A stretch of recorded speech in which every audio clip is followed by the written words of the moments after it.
Okay? Magsitayo ang lahat para sa panalangin. Sa ngalan ng Ama, ng Anak, ng Espiritu Santo. Amen. Ama namin, sumasalangit ka. Sabahin ang ngalan mo, ang pagsasabi ng kariyanan mo, sundin ang loob mo dito sa lupa para sa langit. Bigyan niyo kami ng makain sa araw-araw, at patawarin niyo kami sa aming mga kasalanan, gaya ng pagpatawad namin sa mga sa amin. At huwag mo kami ipahintulot sa puso, Iadyo kami sa lahat ng masama. Amen. Okay, magsiyo po ang lahat. So, meron ba dito lumiban sa klase? Wala po! Okay, mahusay. So, may classroom rules ako. So, dapat, kung nagsasalita ang guro dito, dapat hindi kayo magingay. At dapat, makinig kayo at kung may i-approach kayo, tanungin nyo lang ako at ibabagi ko sa inyo ang mga katanungan nyo. Okay? Okay po. So ngayon, may familiar ba kayo sa kanta na Ako Ay May Lobo? Opo. Okay, magsitayo ang lahat para sa anniversary natin. Okay? 1, 2, 3, go! Ako ay may lobo, lumipad sa langit. Hindi ko na makita, pumutok na pala. Sayang ang pera ko, lumigay ang lobo. Sa pagkain sana, nabusog na ako. Okay, so magsiyo po ang lahat.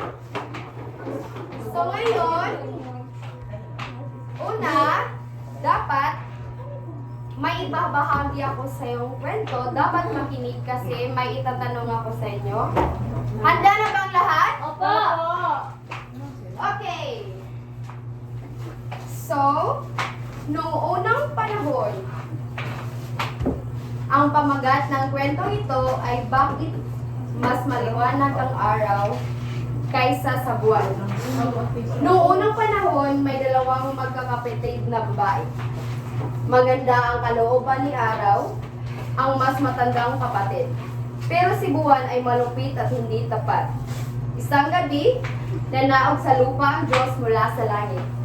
Nagbigay siya ng brilyante kay Araw. Hindi binigyan ng Diyos si Buwan ng brilyante dahil hindi maganda ang kanyang ugali. Nagalit si Buwan, kaya nagnakaw siya ng brilyante sa langit. Nagalit ang Diyos at inutusan ang dalawang anghel na pagsabihan si Buwan, ngunit umabuso ang dalawang anghel at tinapon sa langit si Araw at si Buwan. Okay, kung nakikinig kayo, unang katanungan, nabigyan ba ng brilyante si Araw? Okay, tumayo Maria? Opo. Very good. Kalawang tanong, hindi nabigyan ng Diyos si Buwan ng brilyante. Bakit nga ba? Dahil ito ay kanyang ginagawa. Okay? Ay, KJ Marie. Dahil pinakaw niya ito. Okay, salamat. Ikatatlong tanong, sino ang kinakagalitan ng Diyos at bakit ito nagalit? Sheila?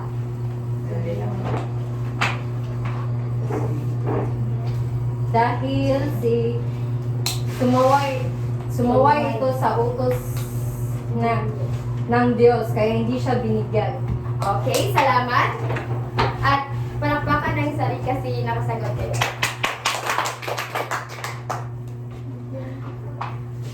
Okay. So, may aktibidad ako na ibibigay sa inyo. Ito ang row na ito is group 1. Ito naman is group 2. Okay? So, ang group 1 ay dala. Anong gagawin namin dito, teacher? Kuan, like, Kasi tawag isa. So, ang unang gagawin nyo ay ang charades ay isang laro ng paghula ng salita o pangungusap kung saan ang isang manlalaro ay kailangang magsagawa ng isang salita, aksyon na hindi magsasalita at ibang mga manlalaro ay kailangang tulaan kung ano ang aksyon. Pwede kayo gumamit ng mga kagamitan o tumawag ng kasama upang mas mapadali ang mahulaan.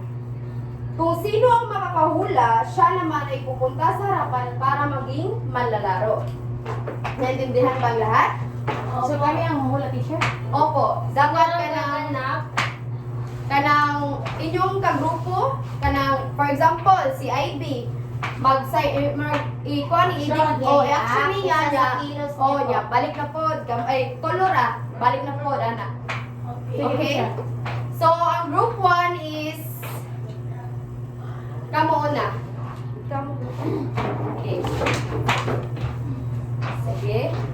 1, 2, 3, start! Okay.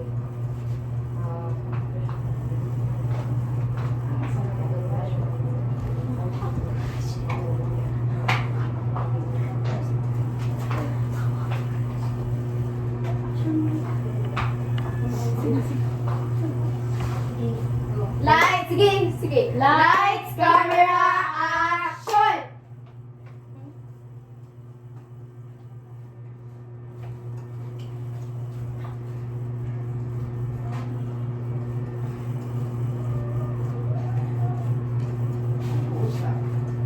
Ang ginawa namin, ang nakita ninyo, ay pinapasipilyo ako ng aking ina. Pero ayaw ko siyang sundin, kaya sumakit ang aking ngipin. So ano ang sanhi dito?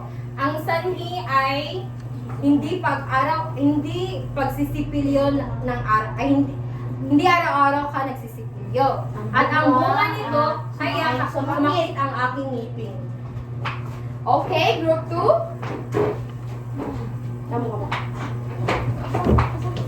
Okay.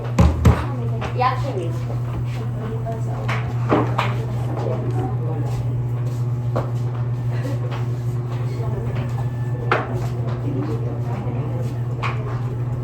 Sige, lights, camera, action! Kauna, na. Wait, sabi.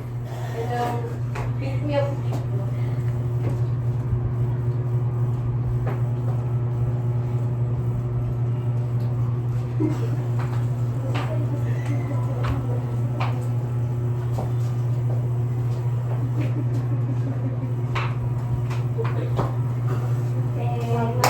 So, ano ang sanhi dito? Ano po? Hindi siya kumain at sa tamang oras mo. Ang bunga, Sumakit ang aking tiyan.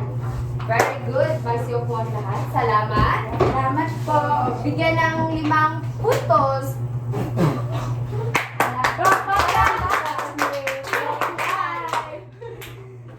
Okay. May 5 points ka. Opo.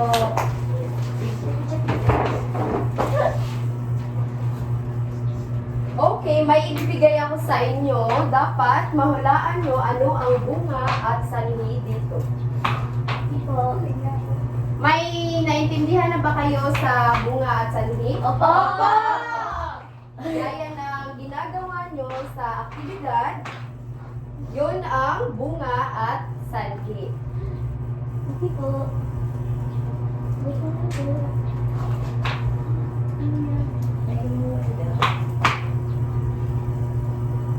Okay. Sheila, ano ba ang nakikita mo sa larawan nito? Sa unang larawan ay bumaha. Sa pangalawang larawan, sila ay nagpuputol ng kahoy o puno. Yes. So, saan ang sanhi dyan?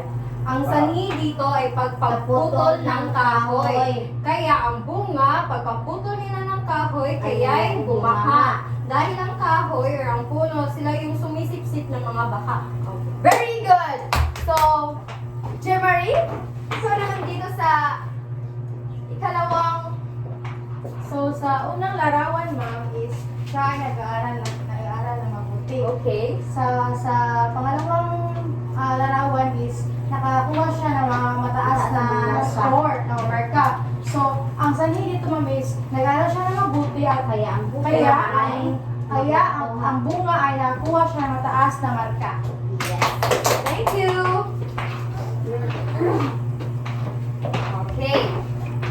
So, atin naman sabihin ang mga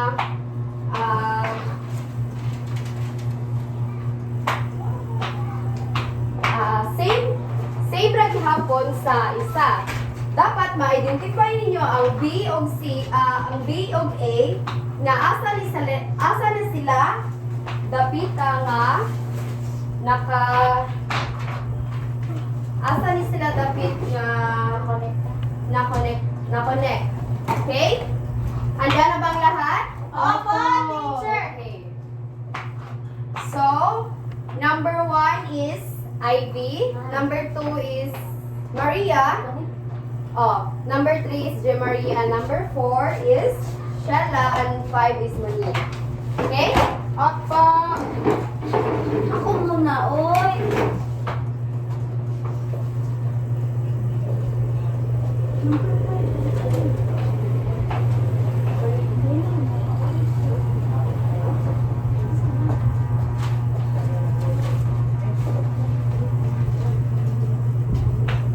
Tapos na po ako.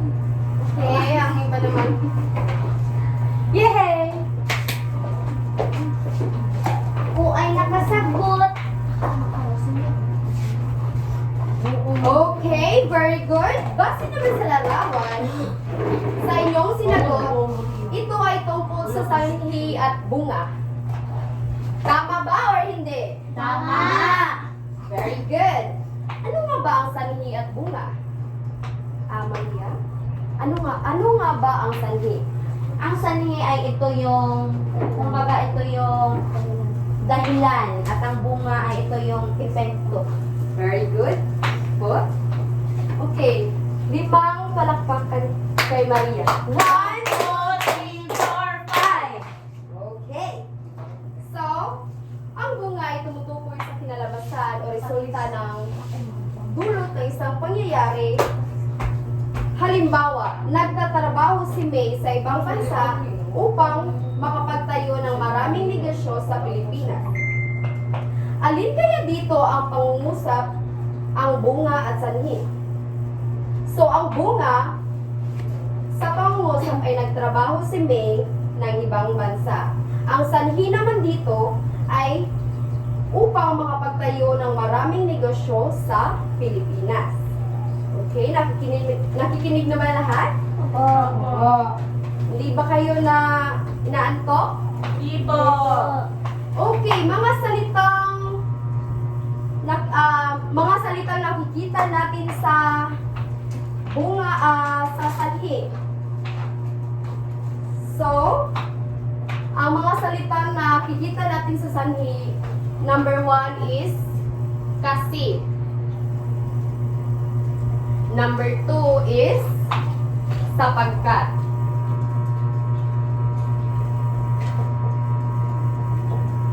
Number 3 naman is palibhasa.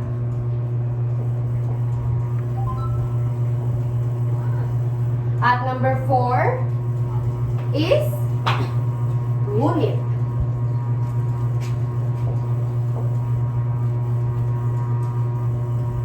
Ang bunga naman ay mga salita na makikita natin sa pangungusap ay kaya. Number 1 is kaya. Number 2 is bunga nito.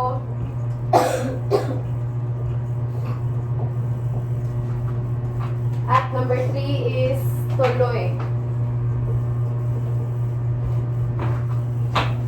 At last naman ay kung kaya.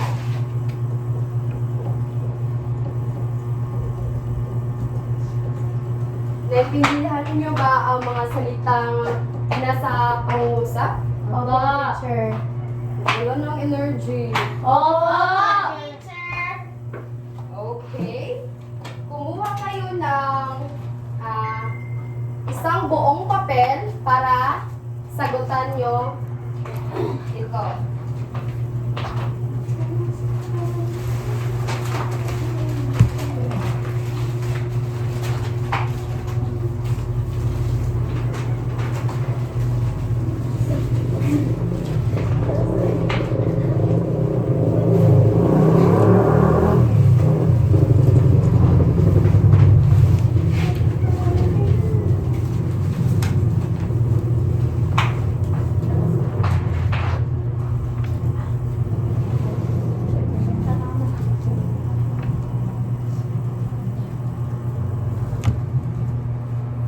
Okay, bibigyan ko kayo ng 10 minutos para Sagot po. magsagot ng sa papel niyo. Huwag maingay mga bata.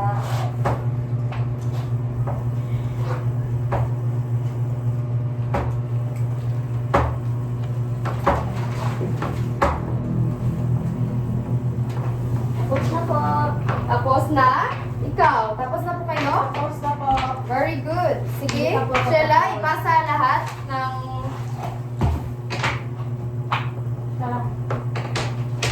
last one.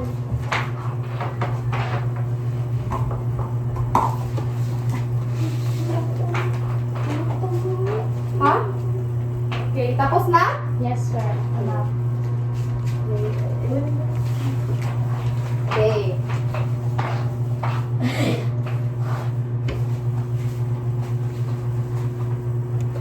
At kumuha naman kayo ng Notebook. isang one whole again na papel para sagutan nyo ng advance. Opo. Dilin ng aral. Opo. Assessment. Sige po, Okay. teacher. Ay, higit mo.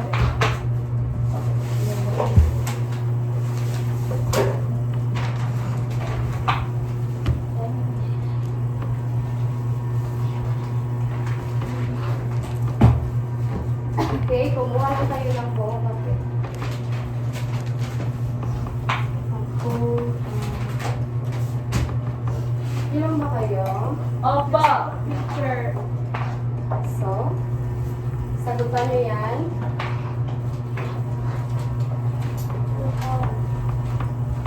C.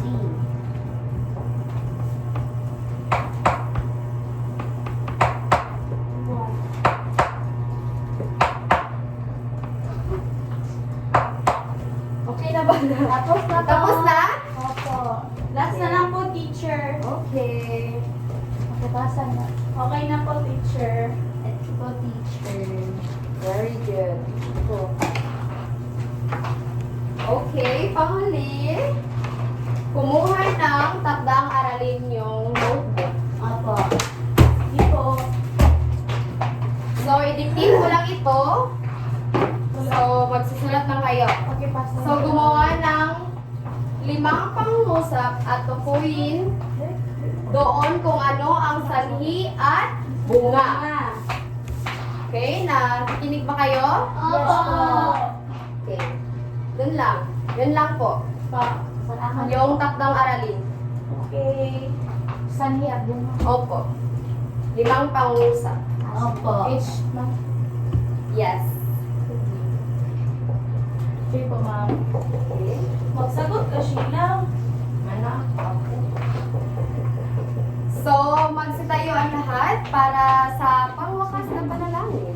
Para umuwi na tayo sa ating bahay. Okay, so, Anak ng Espiritu Santo, Amen. Angel of God, My guardian dear, the woman's love commits me here. Ever this day be at my side, to guide and guide, to rule and guide. Amen. Sa ngalan ng Ama, Anak, Espiritu Santo. Amen. goodbye class! Goodbye. And thank you, Teacher Bagyo.